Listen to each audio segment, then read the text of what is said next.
a major move. Wells Fargo has announced it will be moving a significant portion of its wealth management division to West Palm Beach. Our Kel Califano's downtown now with what this could mean for the local economy and why some analysts say more companies may follow. Right now, at this very moment, a 170-year-old American institution that was literally born in California during the gold rush is packing its bags and abandoning the state. I'm not talking about a branch or a regional office. I'm talking about Wells Fargo's entire wealth management division, the unit that handles the money of the richest people in America. This isn't just another corporate move. This is the bank that built its name in California now, telling the Golden State it's done. And the silence from Governor Gavin Newsom, deafening. While he flies to Davos to lecture the world about economic leadership, moving trucks are rolling out of California carrying one of the state's most important financial operations straight to West Palm Beach, Florida. Before we go any further, if you want the unfiltered truth about what's really happening to America's most important states, hit subscribe right now and turn on notifications. You don't want to miss updates like this. To truly understand why this move is such a big deal, you have to understand exactly what Wells Fargo is relocating. This isn't some back office operation or a random regional branch. This is the bank's entire wealth and investment management division, the elite unit that sits across the table from America's ultra-high net worth clients, the people with tens of millions, even hundreds of millions in personal assets. These are the advisors who manage the fortunes of the country's wealthiest families. Last year alone, this division generated $16 billion in revenue. That's roughly 20%, 1/5 of Wells Fargo's entire business. When an operation of that scale decides to leave, it's not a minor reshuffle. It's a strategic earthquake. In an interview with Bloomberg, the company confirmed around 100 senior-level executives will relocate by the end of the year, occupying about 50,000 square feet at One Flagler. The new headquarters is at One Flagler, a sleek Class A office building right in downtown West Palm Beach, Florida. They're taking 50,000 square feet and relocating around 100 senior executives by the end of this year. This isn't a satellite office or a hybrid experiment. This is a full relocation. And what makes it even more telling is that the division's CEO, Barry Sommers, didn't just send his team ahead, he moved himself. When the person running a $16 billion operation personally relocates, that's not optics. That's a permanent, calculated decision. Wells Fargo now relocating its wealth management headquarters to downtown West Palm Beach, becoming the first major bank to make that move. Headquarters, as we said, will be located in a luxury waterfront building over in downtown. This move also makes history.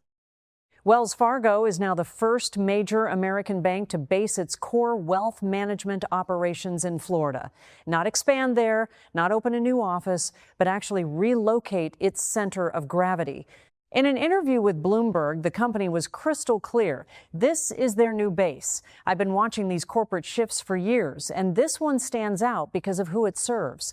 Wealth management isn't about retail banking. It's about relationships with the people who control serious capital. When those relationships physically move across the country, the institutions that serve them eventually have to follow. And that's exactly what we're seeing right now. What strikes me most about this move isn't just that it happened, but how inevitable it feels once you look at the numbers and the environment these companies actually operate in. The decision to relocate a $16 billion division doesn't come from one bad quarter or a single policy. It comes from a steady, years-long erosion of competitiveness that finally crossed a breaking point. The most obvious factor is taxes. Florida has no state income tax, period. That advantage is locked into the state constitution, meaning it can't be easily reversed by a single legislative session. It requires a statewide referendum, and there's zero serious momentum to change it. California, by contrast, imposes the highest top marginal income tax rate in the nation at 13.3%. For a senior executive earning $5 million a year, that difference translates into roughly $650,000 kept in their pocket every single year instead of sent to Sacramento. Over 10 years, that's $6.5 million per executive. Multiply that across 100 senior leaders, and the math becomes impossible to ignore. These aren't abstract figures on a spreadsheet. They're real dollars that affect compensation packages, retention, and long-term planning. But taxes are only the beginning. What I've heard repeatedly from executives and advisors is that California's broader regulatory environment has become a nightmare to navigate. Permitting delays that stretch for years, overlapping labor rules that drive up hiring costs, and compliance overhead that grows heavier with every new law. These aren't minor inconveniences. They show up in boardroom discussions as quantifiable risks and added expenses that competitors in lower-cost states simply don't face. When you're managing relationships with clients who expect precision and efficiency, every extra layer of bureaucracy eats into your edge. I've tracked this pattern for years, and the list of major departures reads like a who's who of California's former corporate backbone. Chevron moved its headquarters. Oracle left. Hewlett-Packard relocated. Charles Schwab made the jump.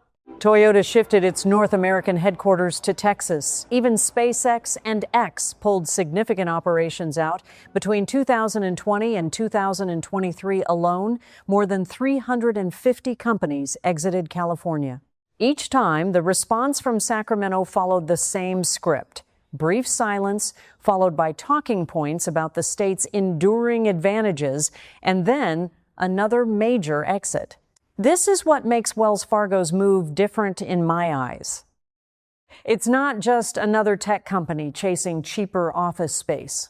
This is a 170-year-old institution, literally born in California during the gold rush, a bank whose name and identity were once synonymous with the state, now relocating the very division that manages the wealth of America's richest families. And the timing couldn't be more symbolic. While Governor Gavin Newsom was in Davos, positioning himself as a national leader on economic issues, one of his state's flagship institutions was quietly signing a lease in Florida. What this reveals is a fundamental flaw in the governing philosophy Newsom champions. The idea that you can keep raising taxes, layering on more regulation, and still maintain the golden economic engine that funds ambitious progressive policies is being tested, and it's failing. Wealth doesn't stay where it's punished. It flows to places where capital is treated as something to be nurtured rather than extracted. Florida has become that destination. Palm Beach County alone has attracted over 140 corporate relocations since 2020, creating or retaining more than 13,000 jobs and drawing more than $1 billion in new capital investment. It's rapidly becoming the third largest financial hub in the country, behind only New York and Chicago. The conditions that made this possible didn't appear overnight. They're the result of deliberate policy choices: predictable taxes, faster permitting, more flexible labor laws, and a business-friendly culture. California once had a near monopoly on talent and innovation. That gravitational pull is weakening. Remote work has removed the old necessity of physical proximity, and states like Florida and Texas are aggressively recruiting with clear competitive advantages. I don't say this lightly. These moves represent a clear market signal. When the professionals who manage the largest pools of private capital decide that California is no longer the best place to serve their clients, it forces the rest of us to confront an uncomfortable truth. The policies Sacramento has embraced are accelerating the very exodus they claim to prevent. The moving trucks aren't making a political statement. They're following cold, rational calculations. And right now, those calculations keep pointing in one direction: out of California. But here's what almost nobody in Sacramento wants to admit, and the part that actually matters most. Wells Fargo didn't lead this exodus. They followed it. This move isn't primarily about the bank itself. It's about the clients they serve. Wealth managers follow their customers. That's what Barry Summers said plainly. And it's one of the most honest strategic insights I've heard in a long time. It's simple gravity. When the people with the most money leave a place, the professionals who manage that money have two choices: stay behind and handle accounts from a distance, or move closer to where the real decisions are being made. One option keeps relationships strong. The other slowly weakens them. The ultra-high net worth clients this division serves didn't wake up one morning and decide to leave California on a whim. They were pushed out by the cumulative weight of policy choices. The proposed billionaire tax that triggered immediate flight, skyrocketing cost of living that makes even generous compensation packages feel insufficient, a regulatory environment that turns every major financial decision into a compliance marathon. These aren't abstract complaints. They're daily realities that erode the math of staying in California while dramatically improving the math of leaving for Florida. And Florida is ready. Palm Beach County has quietly become a magnet for serious capital. Since 2020, it has drawn more than 140 corporate relocations, created or retained over 13,000 jobs, and attracted more than $1 billion in capital investment.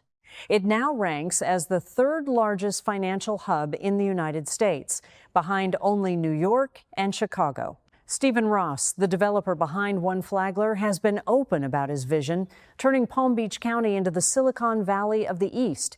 A year ago, that might have sounded like marketing spin. Today, with Wells Fargo anchoring a major wealth operation in his building, it reads like a progress report on a transformation already underway.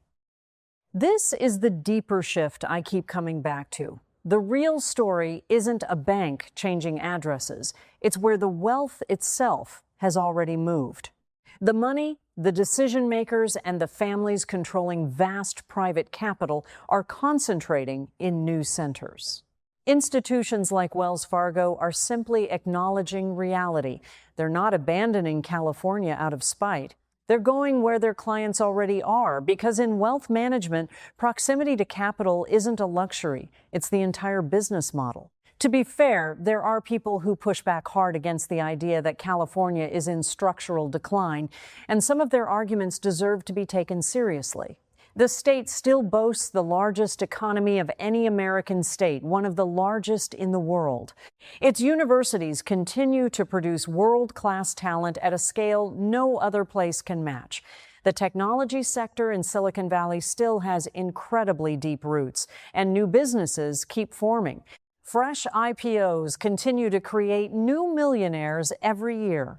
California has survived predictions of its collapse before and emerged with its economic dominance largely intact.